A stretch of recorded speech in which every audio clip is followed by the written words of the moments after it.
আসসালামু আলাইকুম। পাকিস্তান শাহিনস ও বাংলাদেশ এ দলের সিরিজ শুরুর আগে থেকেই আলোচনায় ছিল ইসলামাবাদের আবহাওয়া।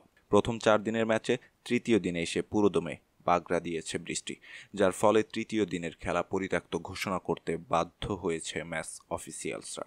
13 আগস্ট শুরু হয়েছে বাংলাদেশ এ দল ও পাকিস্তান শাহিনসের মধ্যকার প্রথম 4 দিনের ম্যাচ, যেখানে প্রথম দিনেও বৃষ্টির বাধার মুখে পড়তে হয়েছিল। বেরসিক বৃষ্টির কারণে প্রথম দিনে খেলা হয়েছে মাত্র 46.3 ওভার, যার মাঝে বাংলাদেশ এ দল খেলেছে 44.3 ওভার এবং পাকিস্তান খেলেছিল 2 ওভার। দ্বিতীয় দিনে বৃষ্টি না থাকায় খেলার কোনো প্রকার ব্যাঘাত ঘটেনি, যার ফলে পুরো দিনে পাকিস্তানের ব্যাটাররা 88 ওভার খেলেছেন। তবে তৃতীয় দিনের সকাল থেকেই বৃষ্টি থাকায় খেলা শুরু করা সম্ভব হয়নি। দুপুর নাগাদ অপেক্ষার পর শেষ পর্যন্ত দিনের খেলা পরিত্যক্ত ঘোষণা করা হয়েছে। প্রথম 4 দিনের ম্যাচে টসে জিতে আগে ব্যাটিং করতে নেমে সুবিধা করতে পারেনি বাংলাদেশ এ দল। একমাত্র মাহমুদুল হাসান জয় ছাড়া কেউই বলার মতো স্কোর করতে পারেনি।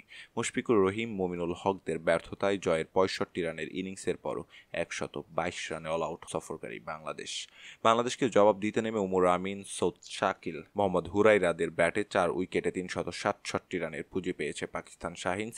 স্বাগতিকদের হয়ে উমর 177, শাকিল 76, হুরাইরা 39 রান করেন। বাংলাদেশের হয়ে 2টি উইকেট শিকার করেছেন হাসান মুরাদ। সম্মানিত দর্শক, এই ছিল আমাদের হাতে থাকা সর্বশেষ ক্রিকেট আপডেট।